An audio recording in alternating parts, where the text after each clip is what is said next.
नमस्कार, आप देख रहे हैं न्यूज 18। मैं हूं आपके साथ मेनका चौधरी और उत्तराखंड के बुलेटिन की शुरुआत देहरादून से आ रही बड़ी खबर के साथ, जहां पर कोरोना के बीच विधानसभा सत्र किस तरह से बुलाई जाए, कैसे ये संभव और संपन्न कराई जाए, इसे लेकर चिंता लगातार बनी हुई है। सोशल डिस्टेंसिंग के साथ बैठने की जगह विधानसभा के अंदर नहीं है। विधानसभा स्पीकर ने इस पर बड़ी चिंता जताई है। उन्होंने कहा कि ये एक बड़ी समस्या है। विधायकों पक्ष विपक्ष का सहयोग चाहता हूं, ये कहना है स्पीकर का। अलग अलग पहलुओं पर विचार हो रहा है। देहरादून में बुधवार को 170 कोरोना केस सामने आए हैं। 23 से 25 सितंबर तक विधानसभा का सत्र होना है, लेकिन इस दौरान बैठने की व्यवस्था कैसे हो, इसे लेकर चिंता बनी हुई है, क्योंकि इतनी जगह नहीं है कि 70 विधायकों को सोशल डिस्टेंसिंग के साथ बैठाया जा सके। अलग अलग पहलुओं पर इस वक्त चर्चा विमर्श इस बात को लेकर कि आखिर बैठने का इंतजाम कैसे हो।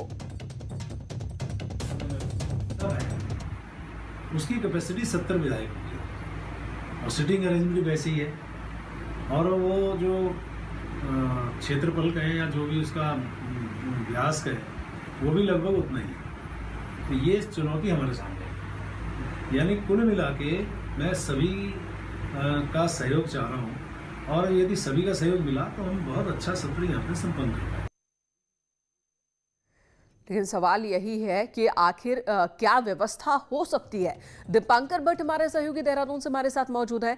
दीपांकर, किन किन पहलुओं पर बात चल रही है, किस तरह के इंतजाम, किस तरह की व्यवस्था संभव है? बिल्कुल, मेनका सबसे बड़ी चिंता इस बात को लेकर है क्योंकि राजधानी देहरादून में केसेस लगातार बढ़ रहे हैं। 170 केस बुधवार को आए हैं और सितंबर तक अगर स्थिति ये संक्रमण जिस तरह बढ़ रहा है तो और चिंताजनक हालात रहेंगे राजधानी में। तो ऐसे में सत्र किस तरीके से देहरादून में होगा, तो 70 विधायकों के लिए आमतौर पर जब विधायक मंडप में बैठते हैं तो वहाँ पर भी इतनी जगह ज़्यादा नहीं है, लेकिन सोशल डिस्टेंसिंग का जब नियम लागू होगा विधानसभा में तो 70 विधायकों का बैठना उस मंडप में बहुत मुश्किल है। इसके अलावा दीपांकर, क्या ये भी मुमकिन है कि कुछ विधायकों को, खासकर जो उम्रदराज हैं, उन्हें कहा जाए कि आप ऑनलाइन जुड़े इससे? क्या ऐसी व्यवस्था भी मुमकिन है? बिल्कुल मेनका, उत्तर प्रदेश में अभी सत्र हुआ था, 3 दिन का सत्र हुआ था, हालांकि 2 दिन का सत्र हुआ। उसमें भी तमाम उत्तर प्रदेश में जो विधायक जुड़े वो वीडियो कॉन्फ्रेंसिंग के जरिए जुड़े। उन्होंने वहां से सदन की कार्यवाही देखी, वहां से अपने सवाल पूछे। तो इस पर भी विचार हो रहा है क्योंकि जगह नहीं है। और सबसे बड़ी बात यह है कि पूरी सरकार यहाँ पर होगी, मुख्यमंत्री यहाँ पर होंगे, 8 मंत्री यहाँ पर होंगे, विधायक यहाँ पर होंगे, तो किसी की भी जान को संकट में नहीं डाला जा सकता। और इस विधानसभा हॉल की जो अंदर की स्थितियां हैं, वहां इतनी भीड़ भाड़, इतनी कैपेसिटी नहीं है कि लोगों को बैठाया जा सके, विधायकों को बैठाया जा सके। तो अब चिंता इस बात को लेकर है कि 3 दिन का सत्र किस तरीके से कराया जाए। बिल्कुल दीपांकर, और जैसा कि आपने कहा कि ये भी मुमकिन है हालांकि वो विधायक कौन कौन से होंगे, ये नाम तय करना भी अपने आप में किसी चुनौती से कम नहीं होने वाला है। धन्यवाद दीपांकर, इस वक्त पूरी बातचीत के लिए, पूरी जानकारी देने के लिए। इधर बीजेपी में विधायक प्रणव चैंपियन की वापसी के बाद एक बार फिर से उनकी हनक देखने को मिली है। एक बार फिर से कारों के लंबे चौड़े काफिले के साथ चैंपियन नजर आए। तस्वीरों में जो आप देख रहे हैं चैंपियन को, जो कि सनरूफ वाले हिस्से से बाहर निकले हुए लोगों का अभिवादन स्वीकार करते हुए तेजी से आगे बढ़ रहे हैं, और उनके साथ साथ पूरा काफिला आगे बढ़ रहा है। आपको बता दें कि काफिले में कानून की जमकर धज्जियां उड़ाई गई। 2016 के उत्तराखंड हाईकोर्ट के एक फैसले में राज्य में पुलिस, एम्बुलेंस जैसी आवश्यक सेवाओं को छोड़कर किसी भी गाड़ी पर हूटर का इस्तेमाल नहीं किया जा सकता, सायरन का इस्तेमाल नहीं किया जा सकता। लेकिन अगर यहां पर देखिए चैंपियन तो चैंपियन कहां बाज आने वाले हैं। और इन्हीं हरकतों की वजह से चैंपियन को 6 साल के लिए पार्टी से निष्कासित किया गया था। 13 महीने बाद पार्टी में वापसी हुई, तब उन्होंने कहा था कि वो बहुत हद तक बदल चुके हैं। तब पार्टी के प्रदेश अध्यक्ष ने भी यही कहा था, बंशीधर भगत ने, कि 13 महीनों में हमने चैंपियन को बदलते हुए देखा है। अब वो ऐसा कोई काम नहीं करेंगे जो कि मर्यादा को तोड़ता हुआ दिखेगा। लेकिन तस्वीरें देखिए, एक बार फिर से पार्टी में वापसी के साथ ही चैंपियन की हनक उसी तरह से देखने को मिल रही है। चैंपियन उसी तरह से कानून को तोड़ते हुए नजर आ रहे हैं।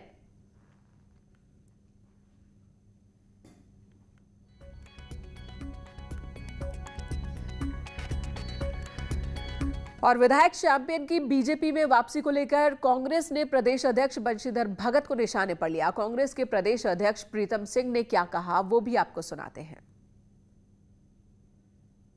ऐसा कौन सा थर्मामीटर बना लिया कि क्या नाम चैंपियन जी के लगाया और उन्होंने देख लिया तो सारी चीज़ें ठीक हैं। अब वो शराब भी नहीं पीते हैं। अगर ऐसी बात उन्होंने कही है तो अभी तो कहते हैं ना वो बेचारे बहुत दूरगामी वाले हैं ना। वो दशरथ का पाठ करते हैं, रामलीला में हो ना हो उन्होंने पाठ करते करते दशरथ जी पैदा हो गए हों, उन्होंने कह दिया अब सब ठीक है, सब क्लीन है। तो चैंपियन के रूप में एक बड़ा मुद्दा कांग्रेस के हाथ लग गया है बीजेपी पर हमला करने का। उत्तराखंड कांग्रेस के उपाध्यक्ष धीरेन्द्र प्रताप ने विधानसभा विधायक प्रणव चैंपियन को बताया कि वो बदतमीजी के चैंपियन हैं और बीजेपी में चले गए तो क्या करेंगे। एरावत हाथी है, अपनी फौज पर चढ़ाई करेंगे और क्या करेंगे। तो इस तरह के हमले कांग्रेस की ओर से बीजेपी पर हो रहे हैं। चैंपियन है, अपने आप को चैंपियन कहते हैं, प्रणव चैंपियन। ये चैंपियन वैम्पियन कुछ नहीं है, बदतमीजी के चैंपियन हैं।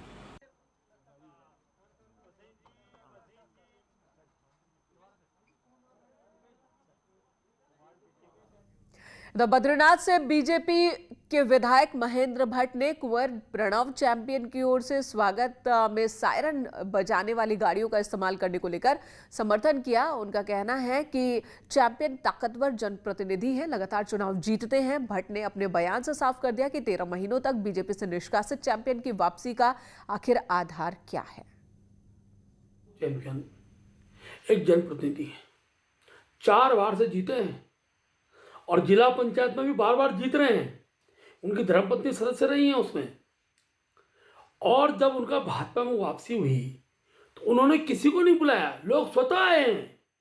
और जब एक उत्साह होता है कि जनप्रति के प्रति, ये ठीक है कि मैं इस बात को स्वीकार करता हूं कि उनका जो बयान थे, जो वक्तव्य थे, उस कालखंड के जब वो कांग्रेस में थे, भारतीय जनता पार्टी में आने के बाद उनका गुणात्मक सुधार हुआ है। तो चैंपियन की वापसी तो बीजेपी में हो गई, लेकिन उसके बाद जो विवादों का दौर है, चर्चाओं का दौर है, वो लगातार जारी है। कांग्रेस को मौका मिल गया बीजेपी पर हमला करने का, तो वहीं कुछ लोग ऐसे भी हैं जो कह रहे हैं कि इस वक्त की पार्टी बदल चुकी है, ये नए जमाने की बीजेपी है। पहले खंडूरी जरूरी हुआ करते थे और अब चैंपियन जरूरी हो गए हैं। बीजेपी अब नए दौर की पार्टी है जो लोगों के बीच तो सक्रिय है ही, सोशल प्लेटफॉर्म पर भी उतनी ही एक्टिव है। अनुशासन, चाल, चरित्र और चेहरा उसकी टैगलाइन है, लेकिन जिताऊ कैंडिडेट उसकी प्राथमिकता है। बदली बदली से इस भाजपा में पार्टी के पुराने और सीनियर लीडर कुछ अनमने से हैं। लेकिन चैंपियन की वापसी के बाद ये बहस पार्टी के भीतर और ज्यादा तेज हो गई है। देखिए, पहले Bharatiya Janata party cadre based party थी, अब भारतीय जनता पार्टी जनमानस की पार्टी हो गई। तो थोड़ा बहुत परिवर्तन तो कैडर बेस्ड पार्टी और जनमानस की पार्टी में आ जाता है। बीजेपी में भी उत्तराखंड के अंदर बड़े स्तर पर सब जोड़तोड़, उठापटक, जुगाड़बाजी, अपने को स्थापित करने की राजनीति में लगे हैं, ये साफ दिखाई पड़ता। बीजेपी में आए इस बदलाव पर पार्टी के मौजूदा लीडर चुप्पी साध जाते हैं। हालांकि उनका कहना है कि पार्टी में पुराने वरिष्ठ नेताओं की कोई उपेक्षा नहीं हो रही है और जल्द ही कार्यकारिणी के विस्तार में ये दिख भी जाएगा। जहाँ तक चैंपियन का प्रश्न है, कोर ग्रुप और माननीय अध्यक्ष जी ने उस पर निर्णय लिया है, उस पर कहना कुछ ठीक नहीं होगा और उनकी वापसी भाजपा में हो चुकी है। और आगे जो कार्यकारिणी हमारी आएगी उसमें निश्चित रूप से पुराने कार्यकर्ता और नए कार्यकर्ताओं को मिला करके एक अच्छी कार्यकारिणी भाजपा की होगी। बहरहाल कारण जो भी हो, लेकिन चैंपियन के बहाने पार्टी के अंदर एक बार फिर उथल पुथल है। रीति नीति को लेकर बहस तेज हो गई है। मौजूदा महारथी इसे ही पार्टी की रीति नीति करार दे रहे हैं, तो पुराने भाजपाई कुछ असहज महसूस कर रहे हैं। न्यूज़ 18 के लिए देहरादून से सुनील नवप्रभात की रिपोर्ट। हालांकि बीजेपी के एक और विधायक हैं जिनकी वजह से इस वक्त पार्टी को परेशानियों का सामना करना पड़ रहा है, और ये है बीजेपी विधायक महेश नेगी। यौन उत्पीड़न के आरोपों में घिरे हुए हैं। बुधवार को महिला आयोग में पेश हुए। महिला आयोग की ओर से दोनों ही पक्षों को काउंसलिंग के लिए बुलाया गया था, लेकिन आरोप लगाने वाली महिला अपनी बेटी की तबीयत खराब होने का हवाला देकर महिला आयोग के सामने पेश नहीं हुई। बीजेपी विधायक महेश नेगी महिला आयोग पहुंचे और अपनी बात उन्होंने रखी। पूरे प्रकरण के सामने आने के बाद पहली बार कैमरे पर दिखे विधायक महेश नेगी और उन्होंने कहा कि इस पूरे मामले की जांच चल रही है और फिलहाल वो कुछ नहीं कहना चाहते हैं। हालांकि वो महिला को जानते हैं, इस पर उन्होंने कुछ कहा नहीं। न्यूज़ 18 ने एक्सक्लूसिव बातचीत की बीजेपी विधायक महेश नेगी से। सर, आप पर आरोप लगे हैं, क्या कहना चाहेंगे? जांच चल रही है, लड़की को जांच चल रही है, जांच की बात हो रही है, जांच बिल्कुल निष्पक्ष चल रही है। सर, महिला आयोग में आज काउंसलिंग हुई है, क्या कुछ रहा? हम तो यहाँ हैं, जो हैं, और वो तो उनका तो पता ही नहीं कहाँ है। लेकिन सर इतने गंभीर आरोप वो लगा रही है, आप अभी तक सामने नहीं आए, क्या समझा जाए चुप्पी को? जांच के विषय में मैं कुछ नहीं बोलना चाहता, जांच हो जाएगी तो हम बता देंगे उसमें क्या होगा। तो ये महेश नेगी को आपने सुना, जो कह रहे हैं कि इस पूरे मामले की जांच चल रही है। महिला आयोग में आज वो आए हैं, हालांकि महिला जिसने खुद महिला आयोग में यहाँ पर अपनी दरख्वास्त लगाई थी, वो खुद आज महिला आयोग नहीं आई है। कैमरा पर्सन अनिरुद्ध रावत के साथ भारती सकलानी, न्यूज़ 18 देहरादून। और महिला आयोग में महिला के पेश न होने पर महिला आयोग ने नाराजगी जताई है। बीजेपी विधायक महेश नेगी तो पहुंचे, लेकिन वो महिला नहीं पहुंची, प्रीति बिष्ट, जिन्होंने महेश नेगी पर आरोप लगाया है यौन शोषण का। और ऐसा नहीं करने पर महिला आयोग की अध्यक्ष विजया बर्थवाल ने आरोप लगाने वाली महिला को फटकार लगाई। महिला आयोग में काउंसलिंग के लिए दोनों को बुलाया गया था। महिला से खुद फोन पर उन्होंने बातचीत की, महिला आयोग के अध्यक्ष ने, और पूछा कि अगली तारीख क्या है जब आप आ सकती हैं। अगली डेट पर आयोग में नहीं आने पर पक्ष नहीं सुनने की जानकारी भी उसे दी गई।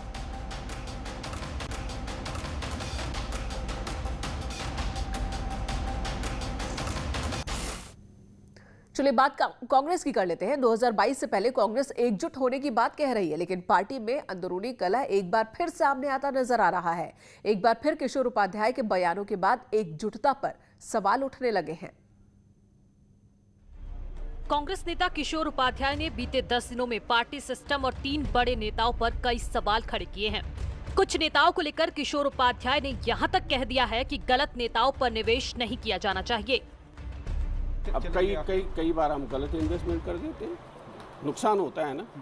हमने एक मुख्यमंत्री पर कांग्रेस पार्टी ने इन्वेस्टमेंट किया और वो जो है वो फसल खराब हो गई, तो वो फसल खराब हो गई तो पार्टी को नुकसान हो गया। उन लोगों पर अगर इन्वेस्टमेंट किया तो गलत लोगों पर किया ना। वहीं इस पर पूर्व सीएम हरीश रावत और प्रदेश अध्यक्ष प्रीतम सिंह की प्रतिक्रिया सामने आई है। हरीश रावत ने कहा है कि कांग्रेस ने सबसे ज्यादा इन्वेस्टमेंट उन पर किया है, इसलिए 2022 में जीत की कोशिश में लगे हैं। वहीं प्रीतम सिंह का कहना है कि किशोर उपाध्याय बड़े नेता हैं, जबकि वो एक छोटे कार्यकर्ता हैं और जिम्मेदारी पार्टी ने उन्हें जो दी है उसे निभा रहे हैं।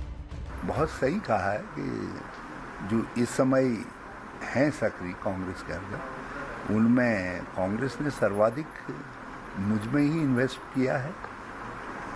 मैं तो एक बहुत ही सामान्य घर से आया। 2022 के चुनाव में कांग्रेस की वापसी होगी, कांग्रेस सरकार बनाने का काम करेगी और इसमें कांग्रेस का एक एक साथी पूरे मनोयोग से जो है लगा हुआ है। मुझे यकीन है, भरोसा है कि हम सब लोग साथ में मिलकर के इस लड़ाई को जीतने का काम करेंगे। कांग्रेस में अंदरूनी कलह कोई नई बात नहीं है, लेकिन एक बार फिर उपाध्याय के बयानों ने पार्टी की मुश्किलें बढ़ा दी हैं। ऐसे में देखना होगा कि 2022 में कांग्रेस इससे कैसे पार पाती है। चलिए बुलेटिन में बात कर लेते हैं कोरोना अपडेट की। राज्य में कोरोना के 535 नए केस सामने आ चुके हैं। कुल केसेस की संख्या 16,549 हो चुकी है। एक्टिव केस इस वक्त 4,749 हैं, जबकि 219 लोगों की जान चली गई। देहरादून में सबसे ज्यादा 170 कोरोना केस सामने आए। हरिद्वार में 80, नैनीताल में 81, उधम सिंह नगर में 64 नए केस सामने आए, तो वहीं टिहरी में 36, पौड़ी में 25, उत्तरकाशी में 15, चमोली में 22, चंपावत में 20, बागेश्वर में 13 नए मामले सामने आए, पिथौरागढ़ में 7 और रुद्रप्रयाग में 2 केस सामने आए हैं बीते 24 घंटे में।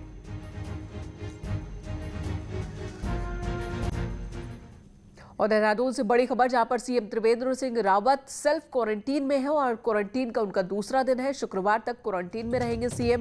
फिलहाल शुक्रवार तक सभी प्रोग्राम कैंसिल कर दिए गए हैं। सीएम त्रिवेंद्र सिंह रावत के सीएम ऑफिस में 2 और लोगों में कोरोना की पुष्टि हुई, जिसके बाद ये फैसला लिया गया। तो सीएम त्रिवेंद्र सिंह रावत के करीबी अधिकारियों में कोरोना की पुष्टि के बाद सीएम ने खुद को क्वारंटीन किया है।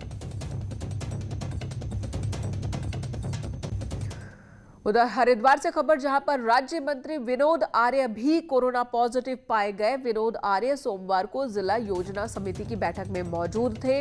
बैठक में हरिद्वार प्रभारी मंत्री सतपाल महाराज, जिले के कई विधायक, हरिद्वार मेयर, हरिद्वार जिलाधिकारी समेत कई लोग मौजूद थे। यही वजह है कि अब हड़कंप मच गया है। विनोद आर्य के बेटे ने सोशल मीडिया पर यह जानकारी दी और जिस मीटिंग में मौजूद थे कई और विधायक और नेता भी थे, जिसकी वजह से यहां हड़कंप की स्थिति मच गई।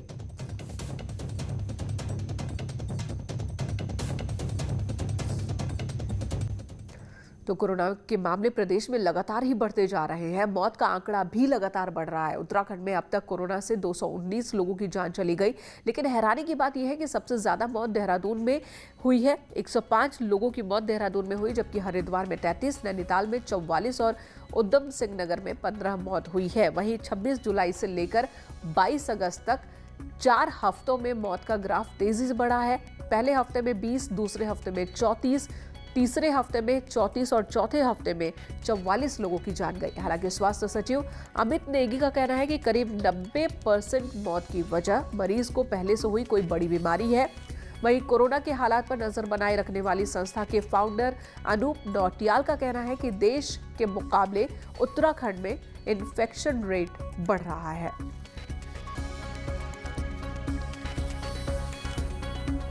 इसकी तुलना में 13 अगस्त को उत्तराखंड का संक्रमण दर 5.01% था, जो कि अब बढ़कर के 5.25% हो चुका है। यह बढ़ता संक्रमण दर निश्चित तौर पर बढ़ते एक्टिव केसेस के साथ में और डेथ रेट के साथ में प्रदेश के लिए एक चुनौती। इधर देहरादून से खबर, जहां पर न्यूज 18 की खबर का एक बार फिर बड़ा असर हुआ है। घर में घुसकर महिला से मारपीट के मामले में एसएसपी ने नेहरू कॉलोनी थाने की रिपोर्ट तलब कर ली है। एसएसपी ने कहा है कि जांच के बाद जो भी दोषी होगा उसकी कार्रवाई की जाएगी। आपको बता दें, देहरादून की ये तस्वीर जो इस वक्त आप देख रहे हैं, न्यूज 18 ने सबसे पहले ये खबर आप तक पहुंचाई कि कैसे यहाँ पर एक पुलिस की टीम है, वो पहुंचती है एक महिला के घर, उसके बड़े बेटे को गिरफ्तार करने, और जब बड़ा बेटा नहीं मिलता है तो महिला की जमकर पिटाई होती है। हेलमेट से भी पिटाई होती है। कलावती वर्मा नाम की ये महिला जिसके घर में पुलिस घुसी थी, ये खबर हमने आपको दिखाई कि बिना महिला पुलिस के आखिर पुलिस टीम घर के अंदर दाखिल कैसे होती है, और अगर हुई भी तो इस तरीके से महिला के साथ मारपीट क्यों। बन रही है,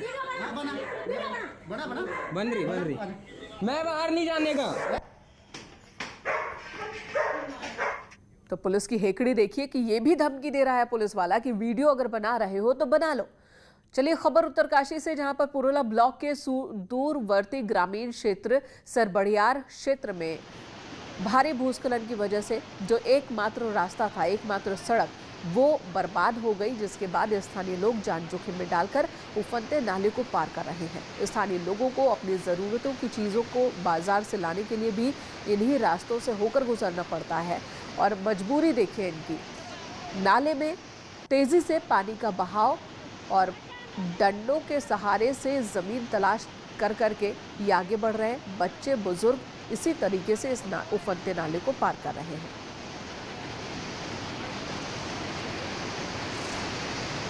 उधर श्रीनगर गढ़वाल से 12 किलोमीटर दूर चमधार में अचानक पहाड़ी से गिरे चट्टानी मलबे की चपेट में एक बाइक सवार आ गया। हालांकि बाइक सवार ने अपनी जान किसी तरह बचा ली, लेकिन मलबे की चपेट में आने की वजह से उसकी बाइक बुरी तरह से क्षतिग्रस्त हो गई। चलिए पहाड़ की और खबरों पर नजर डालते हैं। पहाड़ एक्सप्रेस में चमोली में उत्तराखंड वॉलीबॉल संघ ने खिलाड़ियों की उपेक्षा और खेल नीति को लेकर विरोध जताया। अल्मोड़ा में 50,000 से ज्यादा प्रवासी वापस लौट आए। डीएम ने पर्यटन विभाग की मीटिंग ली और कई युवाओं के आवेदनों की स्वीकृति दी गई। बारिश के कारण पौड़ी में 22 सड़कों पर आवाजाही पूरी तरह से बंद है। इनमें 20 ग्रामीण सड़कें, एक स्टेट हाईवे और एक जिला सड़क शामिल है। गैरसैंण की उपेक्षा को लेकर बीजेपी और कांग्रेस एक बार फिर एक दूसरे पर आरोप लगा रहे हैं। कुंवर प्रणव चैंपियन की बीजेपी में वापसी पर रुड़की में आम आदमी पार्टी के कार्यकर्ताओं ने जमकर प्रदर्शन किया। हल्द्वानी में कुछ व्यापारियों ने आम आदमी पार्टी की सदस्यता ली। इन लोगों ने आप के प्रदेश प्रभारी की मौजूदगी में पार्टी ज्वाइन की। गढ़वाल विश्वविद्यालय के फर्स्ट, थर्ड और फिफ्थ सेमेस्टर की मार्कशीट में गड़बड़ियों से गुस्साए एबीवीपी कार्यकर्ताओं ने विश्वविद्यालय रजिस्ट्रार से विरोध व्यक्त कर धरना प्रदर्शन किया। पहाड़ के बुलेटिन में इतना ही। ब्रेक के बाद भी खबरों का सिलसिला जारी है।